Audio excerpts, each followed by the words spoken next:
starting Okay. out, do anything and you will get better, Yes. right? Yeah. You don't have to like overthink it too much. But Being for able to love yourself and, validate who you are without any form of expression of it. And that's why I feel like that's what true confidence is in my head. Because It gives us a journey of self-discovery through our art. Yours might be music or film or writing.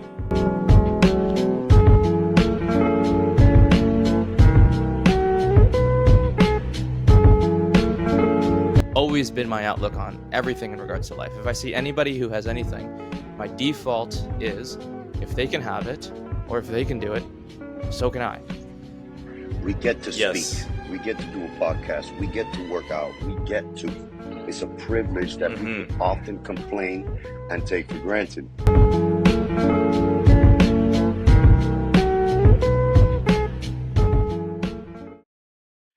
Welcome back, everybody, to the Insightful Podcast. We gain insight in order to move forward in life. Today is episode 36, and I'm joined by a very special guest, Sean. Sean, how are you doing today? I'm good, Anthony. How you doing? Good, man. No complaints. Right on. So let's get right into this thing by Sean. First, introduce yourself, kind of what you do and all that kind of stuff. Yeah, for sure. So, my name's Sean McRae, aka Sean Frost, serial entrepreneur. I home base is up in Ottawa, Canada. I work in the real estate. My two big realms is the real estate side and then the music entertainment side. So, I do own a various amounts of businesses throughout both of those professions. But just a hustler, just a go-getter, and follow my passions and figure out how to make them work for me. For sure. So I want to get into the origin story right off the bat. So where did this all start for you before you became a serial entrepreneur? Yeah. So at a young age, so my dad's always been a musician. He's a vocalist. He's a singer. So I kind of got raised in the music scene. His best friend was a touring sound man. So for a lot of bands and groups that would tour, he would get hired for the gigs to obviously run the soundboards. So then exposed super young in terms of, backstage stuff, hanging out with bands and artists, like kind of, engulfed that lifestyle very, very early and have always just never really known anything different, but always loved it. And to the point where, my dad used to take me to the music store instead of the toy store as a kid. So, we didn't have a lot of money. My parents were split at this point. But he would take me to the record store and I'd be able to pick out any album I wanted, whatever spoke to me. It didn't matter what the content was, didn't matter the graphics, nothing. So I was able to really get a large volume of a music library at a really young age as well. And basically just never looked back. I started producing, making beats when I was in high school as a teenager, found a little bit of success through that. And then, just kind of built off it and then figured out how can I, not just sell music, but how can I make this an actual company and an entity? And, at that point it was aspirations of, starting a mini label here in the city. But again, I was a teenager, but I've just always had that hustle mentality in my blood. My mom was a 9-to-5 worker. She worked at the hospital. So she worked in healthcare, very, tons of integrity, very well liked, very well respected. So she instilled a lot of values in me for the work ethic and how to conduct myself and how to treat people. And then my dad on the other side was a hustler, go-getter mentality, didn't, had no fear, wasn't afraid to fail, wasn't afraid to fall, would switch jobs every 2 months, this, that, and the other. Not always because he got let go, but just because there was another opportunity that he wanted to jump into. So I just kind of was fortunate enough to blend both worlds, both parents and meld them together. And it just led one thing to another. And here we are. For sure. So you kind of took the best traits from both of your parents and it went within you. So that's amazing. So I want to ask you, for someone that maybe didn't have that kind of influence growing up, how can that person find that kind of hustle mentality within themselves to go out there and get what they want, right? Yeah. And then obviously loaded question, right, Anthony? So that's a good one. So in my case, I obviously was able to pick up some traits probably, unconsciously, subconsciously, but I was a prime example of a product of my environment. So we grew up, I grew up with my mom. When we came back up from Florida and moved back to Ottawa, I was, still a small kid, a toddler, 2 years old. So, I grew up really humble beginnings. My mom and I, we didn't get our first apartment until, years later. We were staying with her parents, my grandparents, for quite a while. We didn't get a TV till, an embarrassing age. I'm not even going to disclose that, but like, you just have to have that self-belief. Everybody's circumstances are different. Everybody's situation is different. Everybody's exposed to different qualities and people and situations throughout life. So at the end of the day, the common denominator is that, you can bet on yourself. And that's what it comes down to. It comes down to your own mentality, your mental state, your perspective. And then you have to instill those qualities in yourself. So, you can have them naturally, or you can learn to recognize what you need to take it to the next level. So that ability to be relentless, or the ability to, really show that commitment or that dedication. All of those things are qualities that you just have to envelop. You just have to set those standards for yourself and be non-negotiable on them. It's really just saying, like, it's down to me. Nobody's going to give me anything. Down the road, sure, they can. But I think it's very difficult to become successful in whatever realm you want to be, whatever your definition of success is. If you're not a full believer in yourself, and you can only fully believe in yourself if you can't trick yourself. You know what I mean? Yes. Like, in that sense. So you'll know if you're doing what you need to do. And that's exactly what you need to do. You have to be dedicated, committed, be relentless, and just keep hammering away. Exactly. So from a young age, you were never the type of person to make excuses for yourself. Like, you always found a way, no matter what was going on in your life. Yeah, there's nobody harder on myself than I am. I know that, and I do that to a fault. It's not always healthy. It's not a great quality that I have in a lot of situations. But I'm extremely hard on myself. But at the same token, I appreciate everything that I get, and I appreciate everything I work for. So it's work hard, play hard, in that sense of the mental battle that,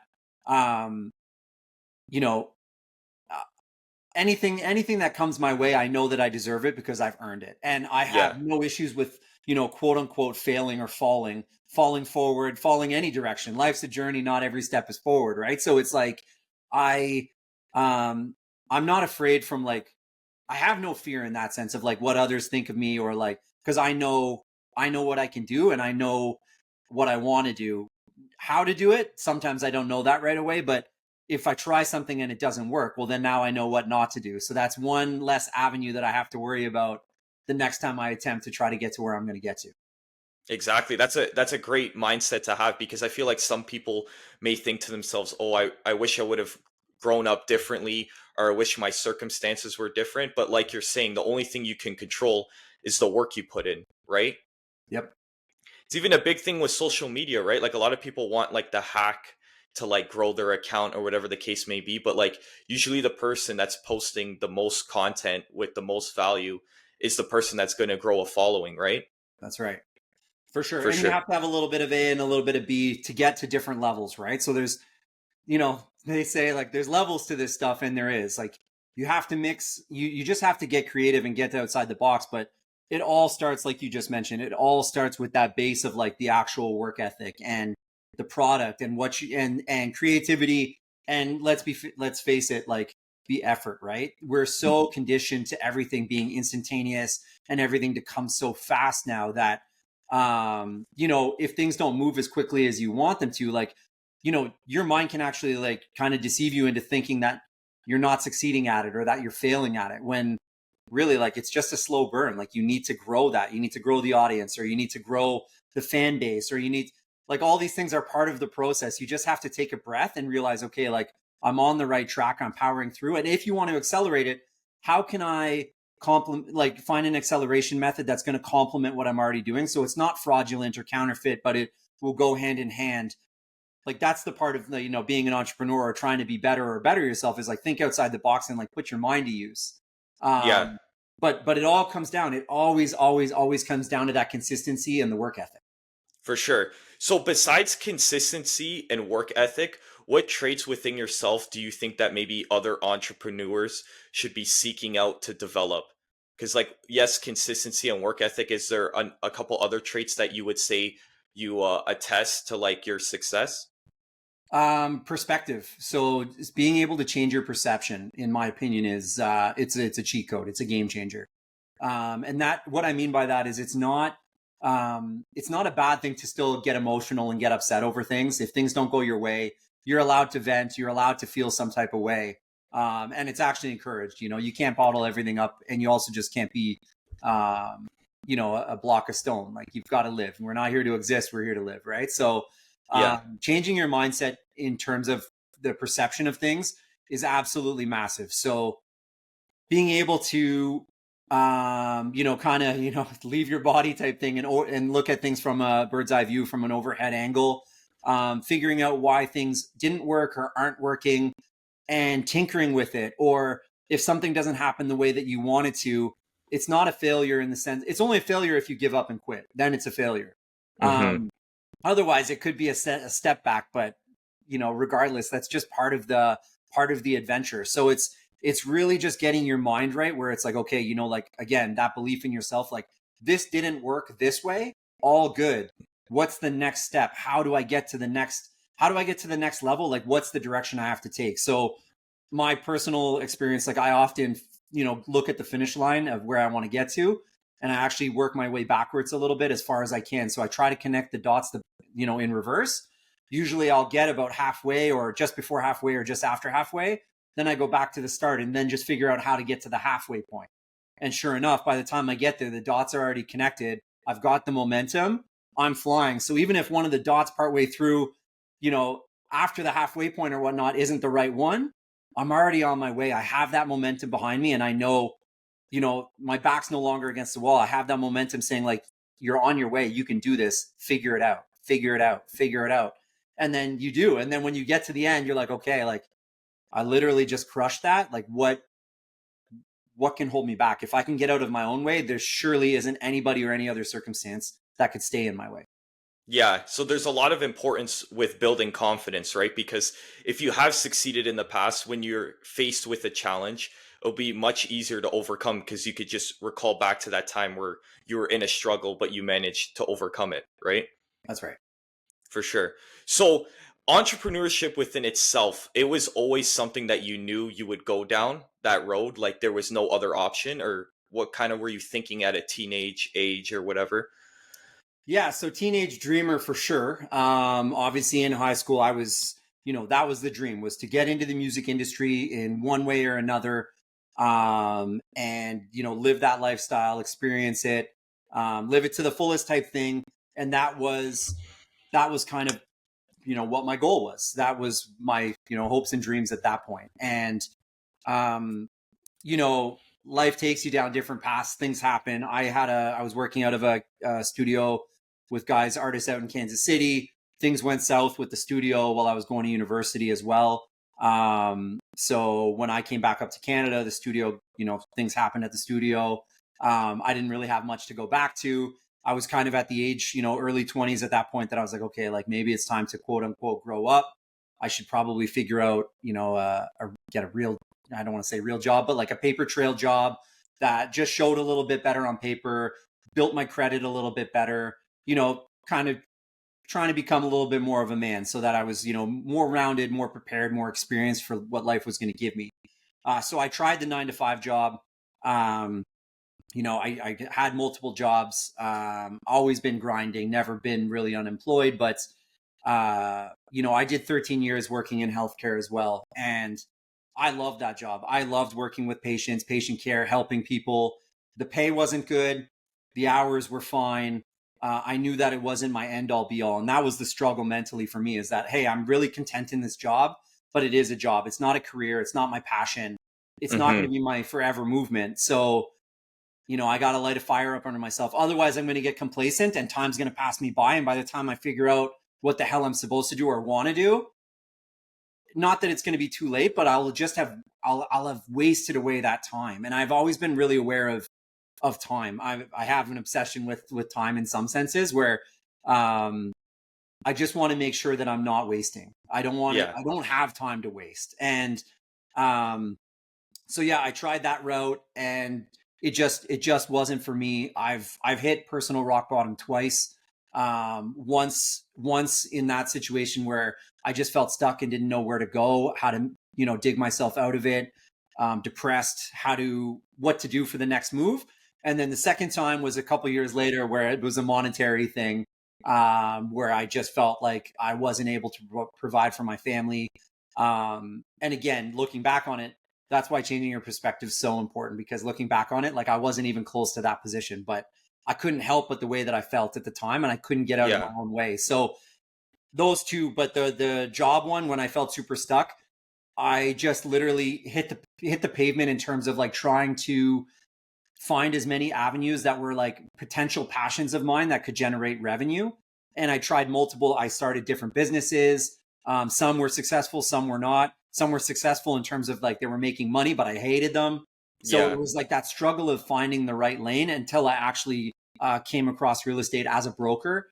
And I just, again, trial and error, right? And as soon as I stepped into that world, I fell in love immediately. So then I was like, okay, so I've got a past passion of music. I've got a new passion of real estate, and everything that entails. And I'm an entrepreneur. I know I am by heart. I don't want to work for anybody. No problems with authority. Just, I know that nobody can do it better than I can in terms of like my journey. Like nobody can tell me or govern me or direct me better than I can do for myself. So it was a match made in heaven. For sure. And during this whole process that you were going through, kind of discovering yourself, was your support system around you like really good, or were there people doubting you based off of like the route you wanted to go down? I kept so much of it internally. I bottled a lot of it up. So there probably wasn't anybody knowing exactly, maybe a couple people knowing what I was kind of going through mentally. I just kind of, again, another fault of mine is that I do put a lot of that on my own shoulders. I'm not the first one to ask for help, especially when there's resources and stuff so readily available to me, and my support system in terms of like regular life and my friend group and my social sphere has always been extremely, extremely strong. And I'm really proud of that. But it wasn't a show of weakness. I don't think it was just something that I burdened myself thinking like, I've got to do this myself. I'm going through it alone. Hindsight's 2020. I probably wouldn't have done it the same way now. Luckily I was able to get through the other side, but I really, really kept that internally. For sure. How different do you think you would be right now if you did go the route of seeking that support than doing it yourself? Because I feel like some men may think, oh, when I do it myself, I'll feel more like grateful, I'll feel more proud. But like, what do you think? If you think you would have got the support that you might have needed at the time, you think you would feel any different now or not really?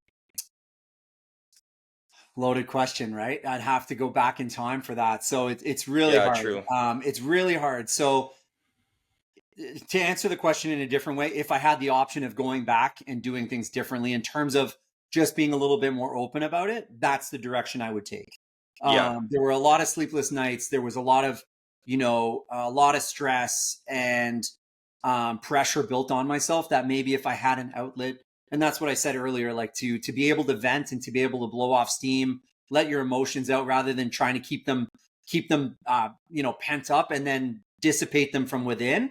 I think it's healthier to just get it out and then kind of move on. So I think if I were back in that position now, I don't know if it would have led me down a different path or made things easier, but I think I would try to take my own advice. Easier said than done, of course, but I would try to find at least one outlet, somebody that I could be a confidant, that whether or not they're giving me a ton of insight or resources or information or advice, just an ear to listen to, and just like an outlet as to like maybe alter my attention. So it's like, okay, like I understand you're going through this, like let's watch a movie, or let's go do this, or let's go for a walk, like just something to change things up, because sometimes it is hard to get out of your own head if you're just keeping it yourself. You try to change tasks and it's still on your mind, and you're like, man, like I can't shake this. I can't shake this. there's somebody else there. You know, a big thing is listening to somebody else. You don't have to just listen to their problems, but just listening to what somebody else has going on, good or bad, it gets you out of your own head, and you're like, okay, cool. Like, I'm engaging in a conversation with somebody else, and I'm not just thinking or talking about myself. And like, it's not just about me. Like, everybody's going through stuff, good or bad. Like, I'll be okay. I'll be okay. Yeah, and I feel like when we do go through those tough moments, some of us like isolate ourselves, like you're saying, like even not wanting to speak to people. I know sometimes I feel like that. And I want to ask you, the quality of your work when you're in that kind of mind frame, wouldn't you say it's worse than when you're like kind of clear headed? Because like some people say they work better off stress, but like at least for me, if I'm constantly like hating myself or, you know, stressing all the time, like the quality of my work is way worse. Yeah.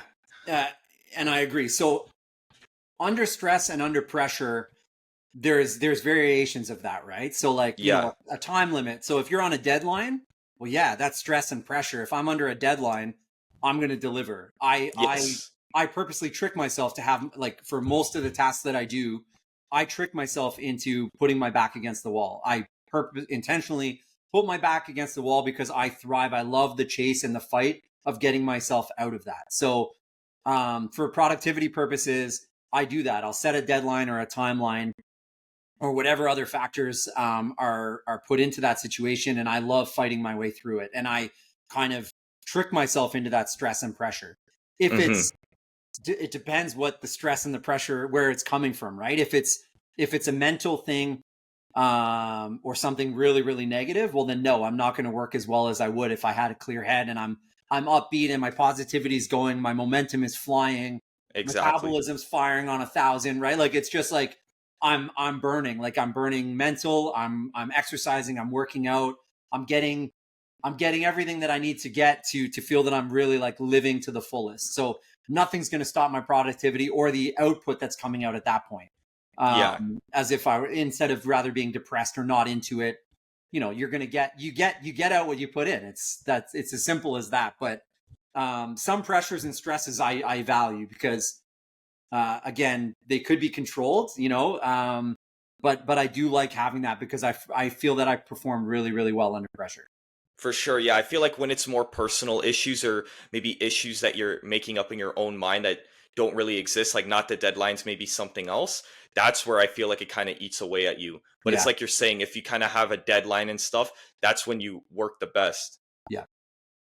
So besides kind of like your discovery of wanting entrepreneurship, wanting to pursue something that was your passion, what was like the next biggest pivotal moment in your entrepreneurship journey? Like when this thing happened, you saw like so much growth.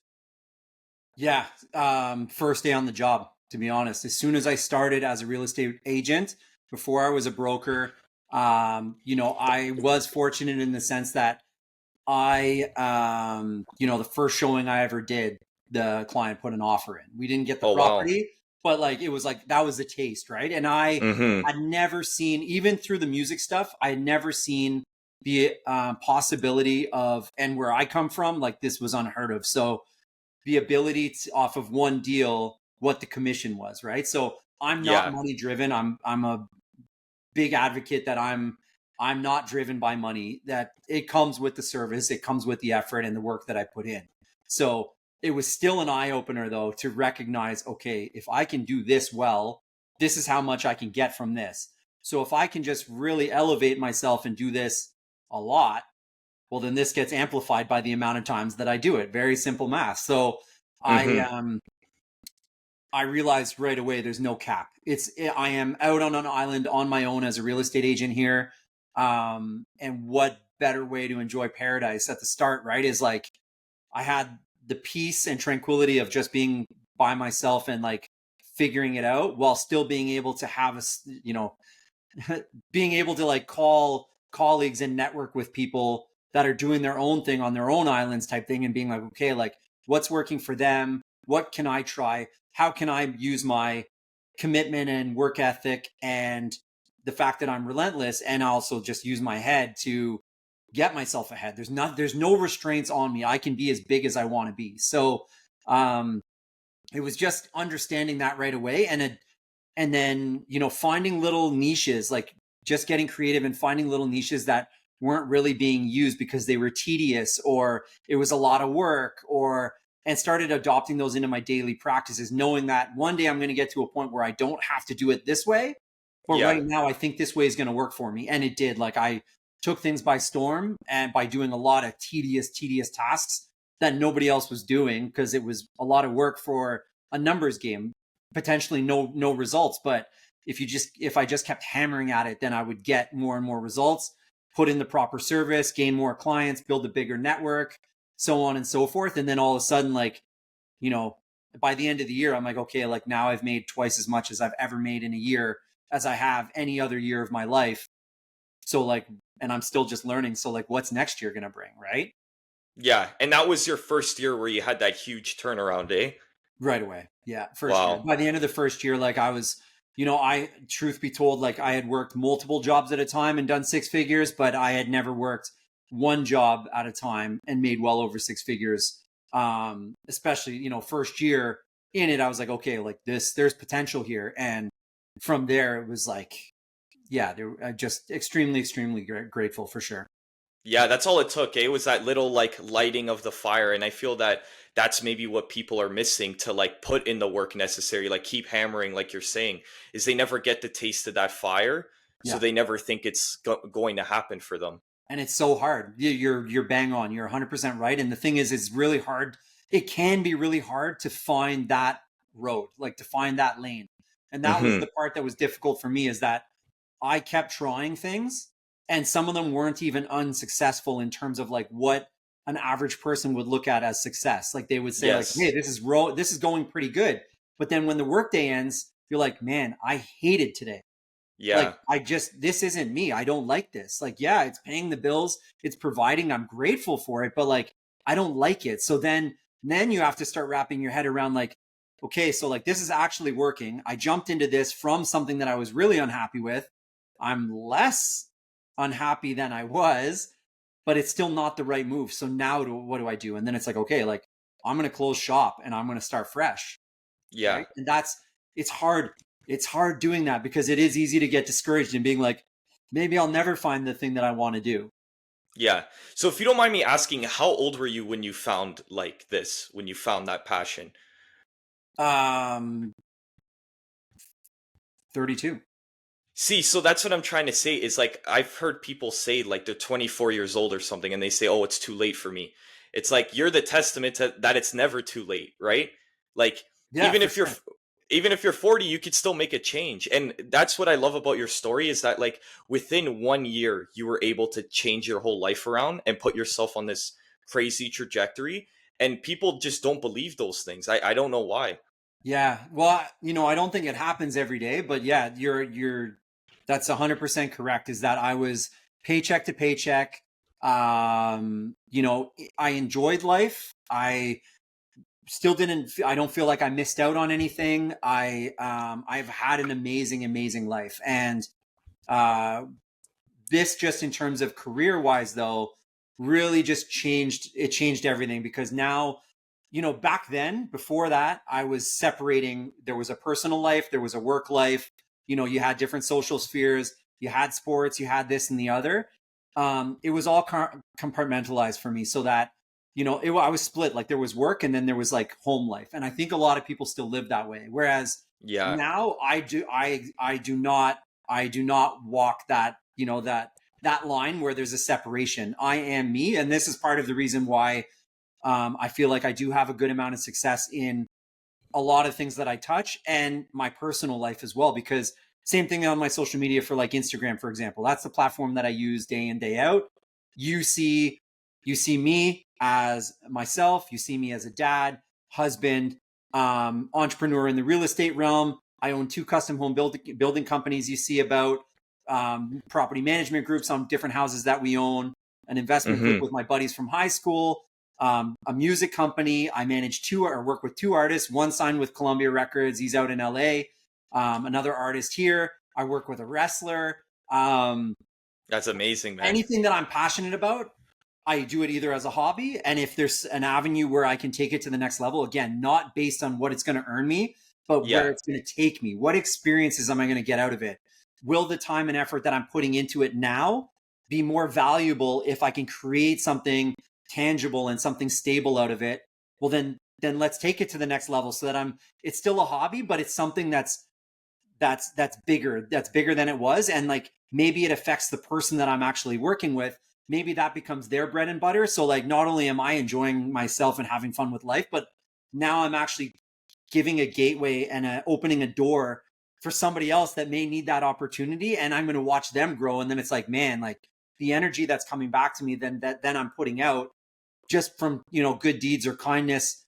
That's still not selfless. Like, I'm still getting stuff out of it. It's like, man, like, this is how life is supposed to be. I'm supposed to be leveling up in every aspect of life if I want to, if I choose to, while uplifting others that deserve it at the same time. Like, that, for me, there's no really higher like movement than that in my own mind. Like, that's just because it's just going to propel me to do even bigger and better things. For sure. And it goes back to what you were saying earlier about changing your perspective. Is many people start a business thinking about how much money can I make? How much money can I make? But you're coming from a place of, oh, I want to serve people. I want to help people. And because you think of it like that, that's how it's able to become successful. So I feel like that's a really good tip, is what you're saying is you need to go into something with a more like honest and I guess positive perspective than the norm. Yeah. Be authentic about what you're going to put your effort into. For sure.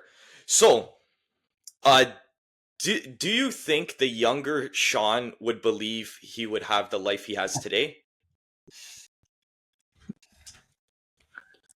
To an extent, yes. Yeah. I've been very, very fortunate in the fact that I've always really believed in myself and been able to bet on myself. I've always come through for myself. That's not to say there haven't been bumps in the roads or hiccups or times that things didn't work out.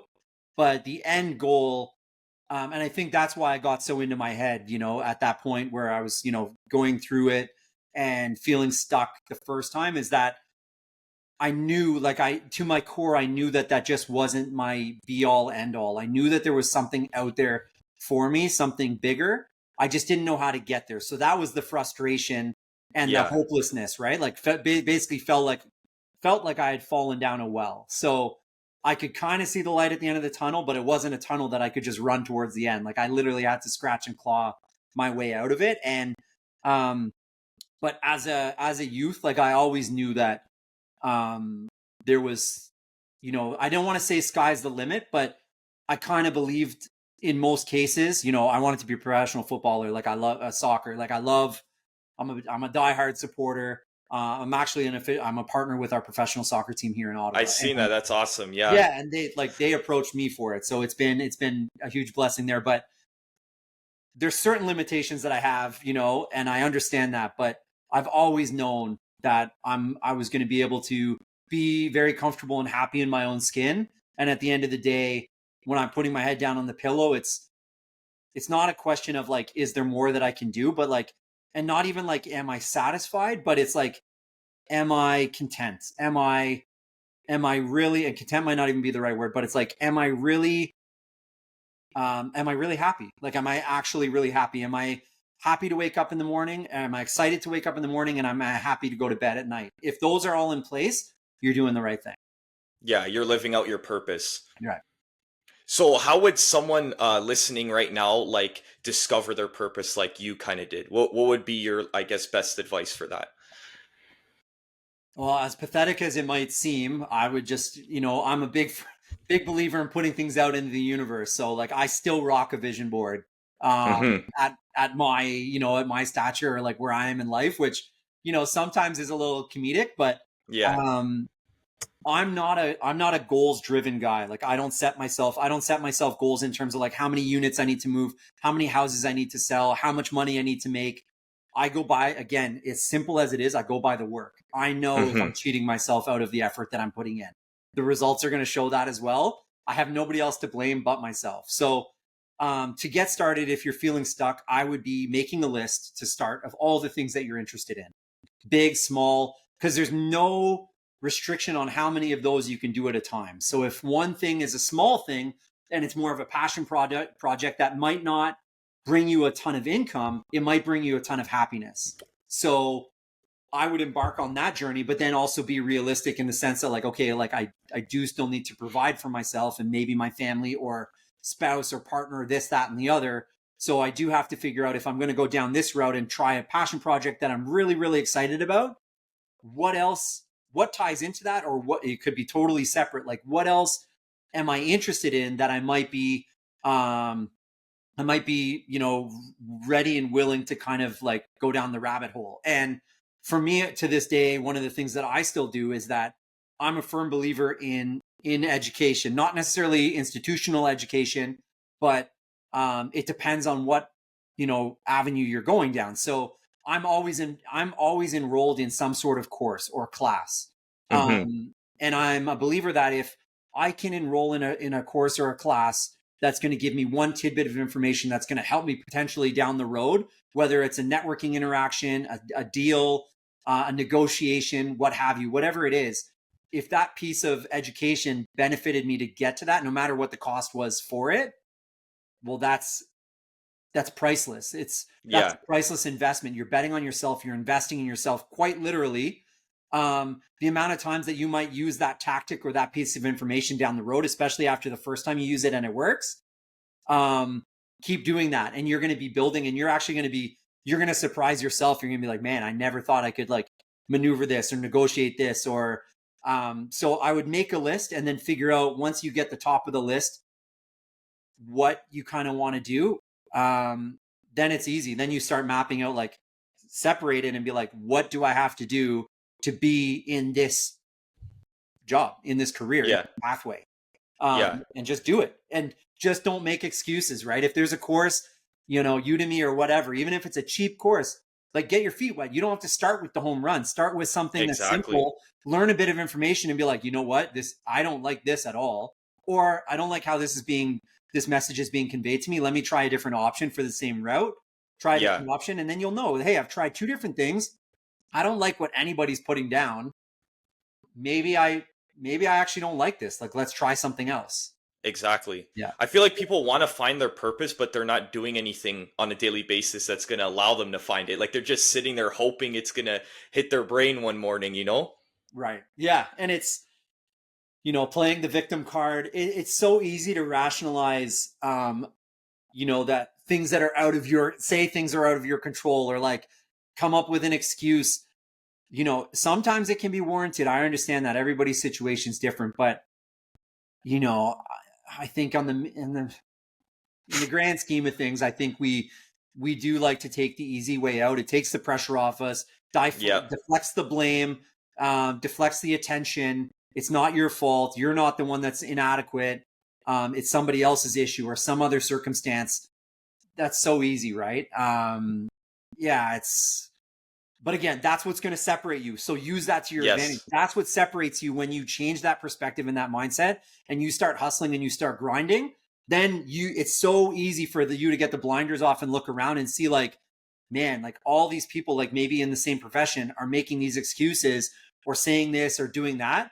Like I'm going to do that. I'll do that. I'll do that all day, every day of the week. And sure enough, within weeks, like those people are no longer even like within earshot or eyesight. You're way past them, and you're not comparing yourself to them, but you are appreciating the fact that you were able to, take the next rung on the ladder while everybody's still on the ground floor. Exactly. It's the best way to separate yourself. That's right. So my next question for you is, how has being a father like shaped you into the person you are today? Yeah, it's been huge. It's actually completely transformed me. I always knew that I wanted to be a dad. You think what it's going to entail, or it's how it's going to make you feel. Again, everybody's different, but to be a parent is, it's the first and foremost, it's a miracle that we're already here, right? Like the fact that you and I, Anthony, are having this conversation is a miracle. Like even before we were our conscious selves, like it was such a miracle for us to even like be born, right? So yes, exactly. The fact that I can help facilitate another life form, a person, a human being coming into the world, it hit me like a ton of bricks. Like I was sitting there in the delivery room, like, I held my son first and literally felt the heat from the bottom of my feet rise up through my body. Wow. Like I was on fire. Like I basically passed out. Like I was holding him and like, spent a ton of time working in the emergency room at the hospital. So none of that stuff affected me. It was just like the power of like an understanding of what was actually happening at that moment. And like to this day, obviously probably never going to beat that, but like the most powerful moment of my life. Like, Yeah. and I can remember it like it was yesterday. And just, my son is like a mini version of me. We're thick as thieves. We're best friends. He's 7. We spend, every school drop off, every school pickup, with rare exceptions. I really prioritize after school. So I try to be with him from after school, from the time he's done school to the time he goes to bed. And then Yeah. I put in more work when he goes to bed. I'm back in the office. Very Nice. fortunate enough to have a really good home office and a library and study attached to it. That I can put him, like he can go to bed and I can walk across the hall and like hammer out another 2 hours of work if I feel like it. Again, depends if I know when I'm putting in the work and when I'm not. So I'm at a point now where I can make that decision and be very content with whatever I'm choosing. But if I know that there's work left on the table that I need to do, I just hammer it out and put work in. So being a dad has just given me way more of a purpose. And it really got me out of my own way from me trying to be bigger than, I don't want to say bigger than myself in the sense of like an ego purpose, but like going on to do great things. Well, now I want to be bigger than myself and do great things for him and for my family. And I'm really, embarked on this like legacy project where like I want to leave a legacy, not because I want to be, shouted from the rafters. Yeah, that'd be great. But it's like, I don't want it for the amount of work and effort and everything that I'm putting in. I don't want to be forgotten. I just have, that's probably an ego thing, but I don't want to be a blip on the map and then just like gone. I feel like I want to leave something behind that is just gonna, maybe be passed down, but it's just gonna leave an impact. It doesn't even need to be like forever. I just want to leave an impact. So that's why I'm doing things, with my son in mind, to one, so that he can be proud of me, but also so that I can be really proud of myself and be like, man, look at the pathway that I'm laying out for my son and like for younger generations that are coming up that, are stuck or looking for a way out or looking for some advice, or like, man, Sean did it. Like, there's no reason I couldn't do it. Like, he's not the smartest guy in the room and I'm not. So it's like, if he can do it, why couldn't I do it? And again, it's like, the answer is you can, you just have to get out of your own way. Exactly. And you're the testament to that. Your son's seeing that as he grows up, that, I assume he probably looks at you like a superhero, right? Well, yeah, I'm his tag team partner for sure. But yeah, it's very evident, and it's, the way I look at him is the way that he looks at me. So it's,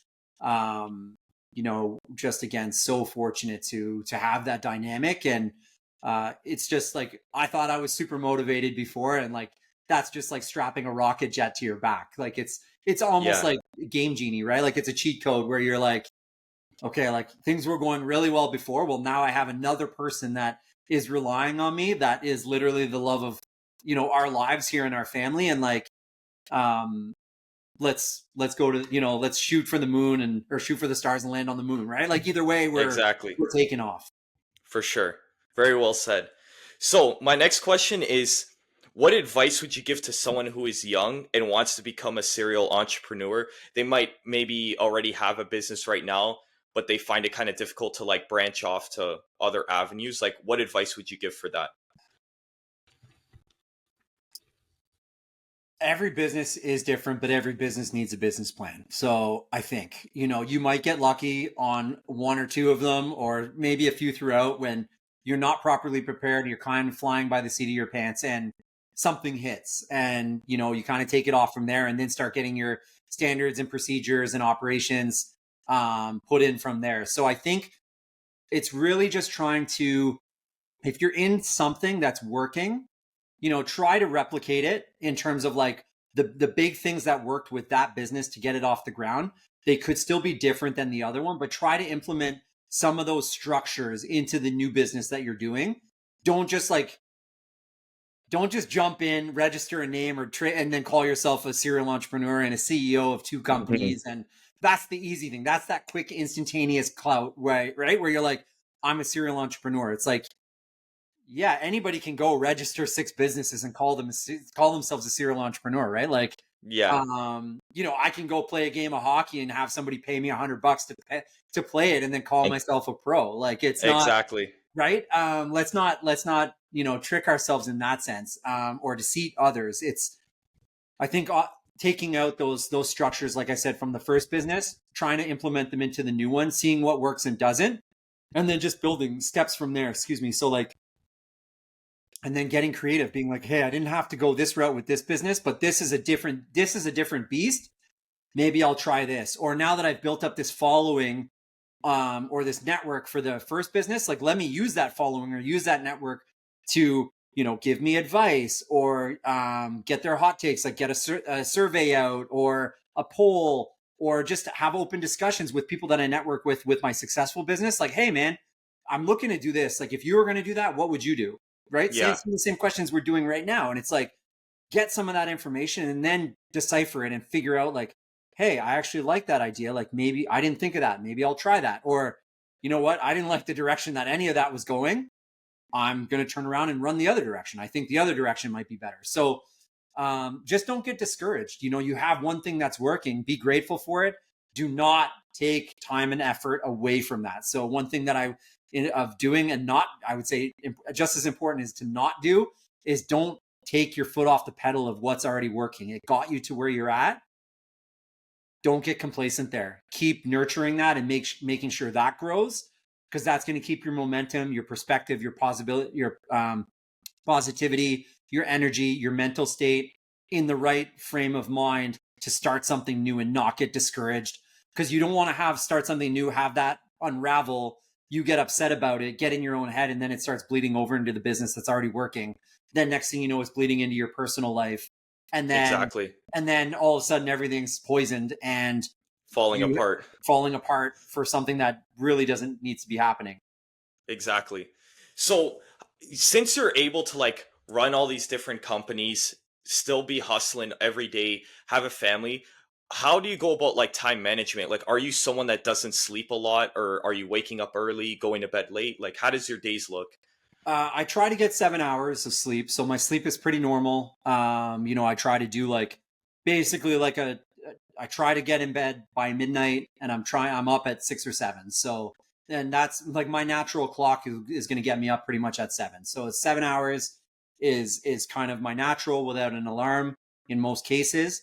But implementing the right team. So it comes down to teams for me. So I'm at a point where I do need to delegate. It wasn't easy. It was actually very difficult for me to let loose on the reins of a lot of things. But one of my key tactics in terms of starting new businesses is I don't start them alone. I might think of them alone. I might map them out alone. When it push comes to shove to really get something going, aside from my real estate, like being a real estate broker and running the Sean Frost real estate team, I still have a team on that. I just don't have a partner. But the other businesses that I start, I work with partners, and I work with people that I already know, like, and trust, that I have really good relationships with, that my gut tells me you can work with them. Most of the times I've already worked with them in the past in some shape or form. And I work with people where I know that it's going to be their bread and butter. They need this. So I really lean into that, where I'm like, listen, they need this to work. I don't need this to work. I'm going to put the effort in, but I'm going to set the standards really early as to like what I'm going to be putting in, what I'm going to be contributing, where my role is going to be in this business. This is what I'm looking for. This is what we need to do, or what you need to do to make it work. And that doesn't mean that we have to split everything 50-50. I'm fair. Making a percentage of something is better than making 100% out of nothing. So if I can team up with somebody and they're going to be carrying the bag on it, they're doing 90% of the work, and I'm making 25% of what's coming out of it, but I'm only putting 10% of the actual workload that the business needs into it, and it's running and it's flourishing. And again, I'm watching my partner do extremely well while I'm still eating at the same time and enjoying the quality of life. Is for me is that's the goal, right? Like, that's the success. So if I can still keep living my life, and if things actually, open, if doors get opened or experiences get opened through the extra income or the extra networking or the extra hustle that this company is doing, which again is 90% from my partner, and I'm still eating and really enjoying life, well, then that's a huge success. We don't need to split it down the middle. I get to look at this person and be like, man, this is amazing. They're having a blast. We're working so well together. We're having such a great time. They've elevated their life and taken themselves and their families to, to ends that they never thought they would be at, or were only pipe dreams when we started. Now, like, that's good. That's a well-oiled machine. I can kind of take my foot off the brake, or put my foot on the brake there a little bit, and I can actually like hit the gas on something else. And like, what else do I want to do? Exactly. Yeah. No, that's a great way to go about doing that for sure. So I have two questions left for you. The first one is, what does the future hold for you, Sean? Is that something you think about now, or are you kind of just trying to live in the moment? No, I'm on that every day. So it's a big focus of mine. So I've got different irons in the fire, as you do when you're working for yourself and hustling. Like, so one of them, on the building side, I do own land with a buddy of mine, a partner. We're basically looking, like, I already own 2 custom home building companies. One is with him. We are basically going to be building a street. So I've got houses that I've built throughout the city, which is great. But this is going to be so cool to be able to drive down the street. And again, with my son, you guys are putting it together. Yeah. Yeah. And Carter's going to look and just be like, man, like, you built this street? And it's like, yeah, I built that street. Again, nothing astronomical, but just a nice touch to be like, man, this wasn't here before I got here. Yeah. And all kind of condensed. So that's cool. The other thing is, like I mentioned, I am a partner with the professional soccer team, Atletico Ottawa here. They approached me a few years ago to team up. With my business, I do the marketing in terms of, like, I do social media ads, I do social media marketing, lead generation, like through those aspects, mainly through listings, buyer's guides, such and so forth. But I don't do radio ads, I don't do TV ads, I don't do bus stops. Not to say that it doesn't work, it's not me. So my goal is always to take the money and put it back into the community. So I would much rather build my personal brand in the community, whether that's being now a partner, like working with the Children's Hospital of the province, Children's Hospital of Eastern Ontario, or Canadian Blood Services. I bring out whole community centers to matches, that kind of stuff. Those are not the people that are bringing money to me or bringing deals to me on a regular basis. They're not in positions to buy and sell homes, or not necessarily. It's not about that, though. It's to build the energy, the momentum, be bigger than myself. That philanthropy brings everything back. I'm a firm believer, brings everything back in abundance, so that I'm building these relationships and networking with really solid people that are trying to make the world better. And then who knows where that leads you down the road. If a fan, I'm on the scoreboard. Every time we score, I'm on the scoreboard, and I'm across all socials. Like, the team posts that automatically. So I have people in the stands that see me celebrating with the mascot when we score a goal. Well, then they find me on Instagram, they hit me up, and they're like, bro, so good to see you on the scoreboard. Like, big win last night. And I'll respond back like, yeah, man, that was dope. Like, here, first place, top of the table, we're rocking. And then they're like, cool. Like, yeah, you're in the real estate space. Like, that's awesome, man. Keep it up. Yeah, sounds good, man. Right on. And then 2 months later, they're like, hey, my aunt's selling her house. There you go. Yeah. You know what I mean? I thought, like, whether or not it leads to that or not, you're just giving yourself the opportunity that it could, while doing the right thing. And again, fueling yourself. Like, there's nothing wrong with inflating your own tires when it's for the right reason. If I'm going to build myself up, let me build myself up, not on, excuse my language, but not on bullshit. Let me build myself up on stuff that I'm actually doing that I feel is making a difference. I don't care about what the outside perception is. Oh yeah, like, this is great. Like, that's awesome. But like, I know what I'm doing. I don't need to lie to myself. If I feel comfortable and I feel super proud of being able to give back and do stuff, like, that's the part, touching on it from before, that's the part of my life that I didn't know that I was going to be able to unlock as a youth. When I was coming up, I thought I'd be successful in the sense of, like, yeah, I'd have money in the bank. I wouldn't be worried about living paycheck to paycheck. I'd own a house, not as many houses as I own, right? But like, I'd own a house and I'd be all right. I'd be cool. I'd have a wife. I'd have a kid or kids, and like, life would be great. And all of those things are happening, and 1,000% on top of that. But now also being able to impact sick kids and like give back and help and like watch the effect and see the effect that that's happening to like those individuals.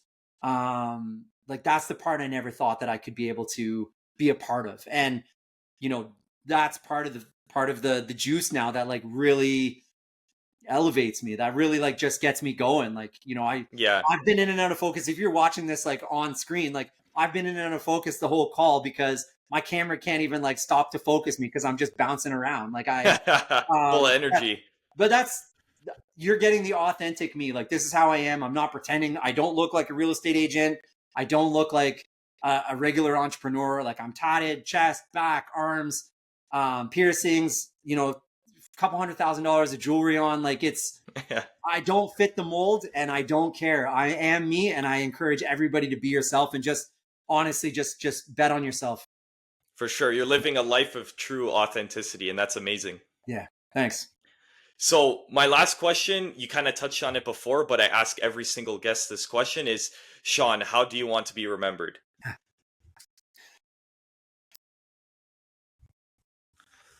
Yeah, it's crazy. I ask myself that a lot, and I don't have a fantastic answer for it because I think I'm still searching for it. I'm still, that's the quest that I'm on right now. So I know that I want to be remembered. I want to be remembered in the sense that people, first and foremost, comes down to personality. I don't care about being remembered on anything based on a monetary value of success. I don't need people to be like, bro, that guy came from welfare and is now a multimillionaire, and then like, you know, maybe even more millions. Like that stuff doesn't compute to me. It doesn't translate in terms of like what I want to be known as. I want to be known as somebody that wasn't afraid to give back, that put other people before themselves. You know, I want to be known really in the community that it's just somebody that was happy to give, not looking for anything in return, not just to build personal brand. Of course, I love doing that, and it is an incentive.